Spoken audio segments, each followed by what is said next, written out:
ছাত্র আন্দোলনে গুলিতে আহত ঝালকাঠির কলেজ ছাত্র রাকিব হোসেন অর্থাভাবে চিকিৎসা করাতে পারছেন না। গুলিবিদ্ধ রাকিব বরিশাল পলিটেকনিক ইনস্টিটিউটের সিভিল চতুর্থ সেমিস্টারের শিক্ষার্থী। রাজাপুর উপজেলা স্বাস্থ্য কমপ্লেক্সে চিকিৎসাধীন রাকিব জানান, আর্থিক সংকটের কারণে কয়েক মাস আগে পড়ালেখার পাশাপাশি ঢাকায় একটি বেসরকারি কোম্পানিতে চাকুরি নেন তিনি। প্রিয় নম্বর সেট করে বিকাশে সেন্ড মানি করুন ফ্রি।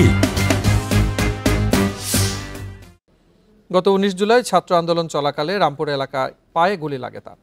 সেখান থেকে স্থানীয়রা তাকে মুগদা হাসপাতালে ভর্তি করে, তবে সেখানে চিকিৎসার ব্যয়ভার বহন করতে না পারায় কয়েকদিন আগে রাজাপুর উপজেলা স্বাস্থ্য কমপ্লেক্সে ভর্তি করে তার পরিবার।